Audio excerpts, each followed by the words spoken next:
Road show से पहले की तैयारियां वहां पर विक्रांत हमारे साथ लगातार बने हुए हैं।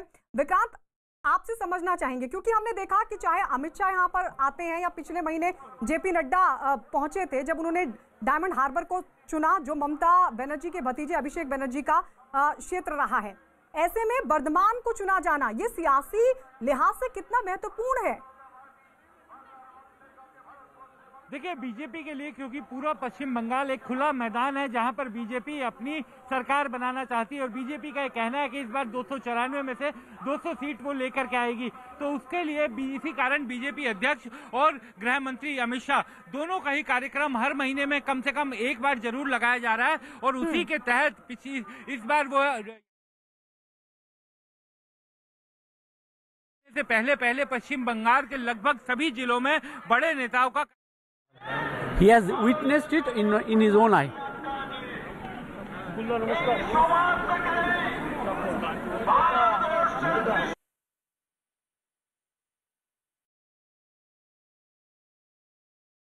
तो ये तस्वीरें हम लगातार आपको दिखा रहे हैं कि किस तरीके से फिलहाल तैयारियां हैं। ये रोड शो की भी तैयारी आप देख रहे हैं। तकरीबन 3:15 बजे का कार्यक्रम रखा गया है, जब सर्वमंगला मंदिर में दर्शन के बाद रोड शो की शुरुआत करेंगे जेपी नड्डा। इस बीच आपको बता दें, बीजेपी के नेता शहनवाज हुसैन ने दावा किया कि नड्डा के दौरे से राज्य में बीजेपी मजबूत होगी और इसके नतीजे अगले चुनाव में साफ तौर पर दिखाई देंगे। राष्ट्रीय अध्यक्ष जगत प्रकाश नड्डा जी के दौरे से बंगाल में बहुत उत्साह का वातावरण है और पूरी उम्मीद है कि ये उनका दौरा सफल रहेगा। बंगाल में भारतीय जनता पार्टी जुल्म ज्यादती के खिलाफ मजबूती से खड़ी है और हमारे लोगों को कोई डरा नहीं सकता। इसलिए हमारे राष्ट्रीय अध्यक्ष जब पिछली बार गए थे तो बहुत बड़ा हमला हुआ था, लेकिन वो न डरेंगे, न झुकेंगे, न रुकेंगे। तो बीजेपी का दावा, शहनवाज हुसैन कह रहे हैं कि आने वाले चुनावों में इस सब का नतीजा साफ तौर पर दिखेगा और बीजेपी मजबूत होगी। विक्रांत और आशिका दोनों लगातार बने हुए हैं। विक्रांत, एक बार फिर आपके पास आते हुए तस्वीरें दिखाइए। कैलाश विजयवर्गीय मेरे ख्याल शायद दर्शन के साथ साथ तैयारियों का भी वहां पर जायजा ले रहे थे। अगर वो आपके पास मौजूद हो, उनसे भी बातचीत कीजिए। बिल्कुल अभी कैलाश जी यहाँ पर आए हैं। कैलाश जी अभी मीडिया से भी बात करेंगे, बात करने की भी कोशिश करते हैं। देख रहे हैं जेपी नड्डा जब 9 तारीख को आए थे तब उस पर जो हमला हुआ था, आज की सिक्योरिटी कैसे देख रहे हैं?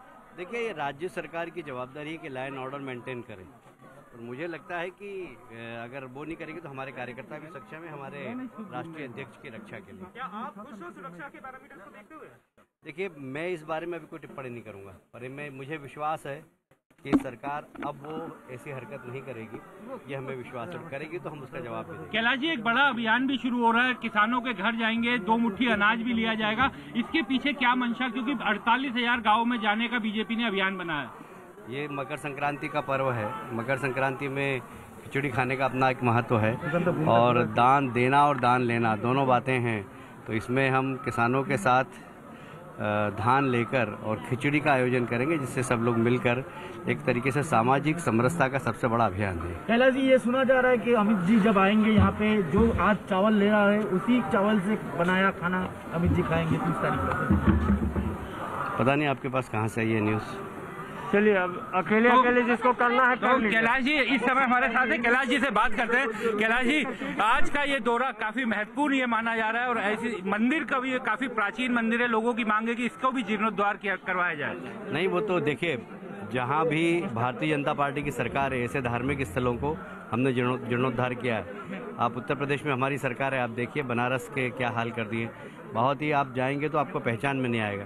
इसलिए हमारी जवाबदारी है कि हमारी जो सांस्कृतिक धरोहर है, धार्मिक धरोहर है, जिसके कारण भारत की पहचान है, वह बहुत अच्छी हो, बहुत सुंदर हो और हम चाहते हैं कि ये पर्यटक स्थल भी बने, क्योंकि चैतन्य महाप्रभु ने यहाँ आकर रास लीला की थी। ऐसा माना जाता है कि चैतन्य महाप्रभु स्वयं कृष्ण के अवतार थे। जहाँ भगवान कृष्ण आए हो वहाँ तो जीर्णोद्धार होना ही चाहिए, वो तो एक ऐतिहासिक स्थान होना ही चाहिए। एक सवाल किसानों को लेकर, किसानों के घर भी जाएंगे बीजेपी अध्यक्ष जेपी नड्डा और किसानों से अन्न भी लिया जाएगा, 2 मुट्ठी अनाज। ये मकर संक्रांति का समय है। मकर संक्रांति में दान देना और दान लेना दोनों का महत्व है। हम निश्चित रूप से इसके माध्यम से सामाजिक समरसता मजबूत करेंगे। पिछली बार एक हमला हुआ था, बड़ी घटना देखने में आई थी। आपको लगता है कि अब भविष्य में वैसा ना हो, इसके लिए पुलिस प्रशासन चौकस है?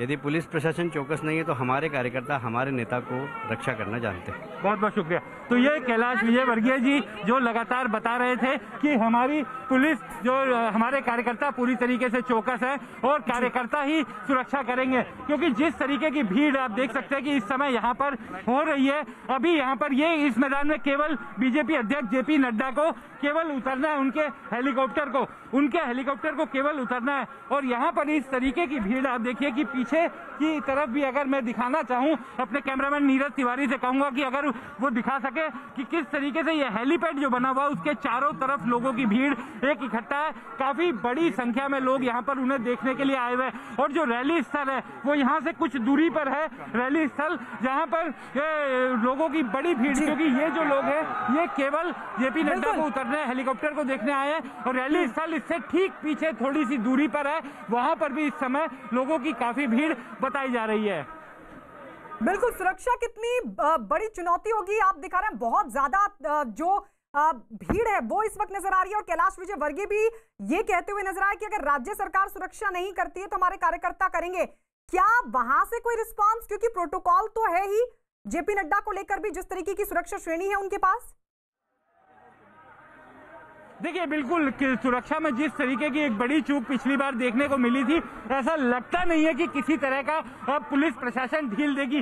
कई तरह की सीख उस घटना ने दी है यहाँ पर पुलिस प्रशासन को। इसी कारण बीजेपी की तरफ से भी कहा गया कि उसके बाद से बाकायदा गृह मंत्रालय ने बात की और राज्य की पुलिस और प्रशासन दोनों से बात की, पुलिस महानिदेशक और चीफ सेक्रेटरी दोनों से बात की गई और ये कहा गया कि इस तरीके की चूक दोबारा नहीं होनी चाहिए, क्योंकि वो कोई मामूली घटना नहीं थी। और इसके बाद से लगातार पुलिस अपनी तरफ से पुरजोर कोशिश कर रही है। आप देखिए कि अगर मीडिया के कर्मी भी ऊपर चढ़ करके कुछ शूट करने की कोशिश करते हैं तो उन्हें रोकने की कोशिश की जाती है, ताकि किसी तरह की ऐसी घटना ना हो सके कि लोग ज्यादा यहाँ पर हुड़दंग या कुछ ऐसा कर सके। तो पुलिस अपनी तरफ से पुरजोर कोशिश कर रही है और बीजेपी बार बार ये कह रही है कि पुलिस जो ढील देती है उसी के कारण इस तरीके की घटना हुई। तो निश्चित तौर पर एक दबाव जरूर है राज्य की पुलिस पर कि सुरक्षा व्यवस्था को पूरी तरीके से चौकस रखा जाए।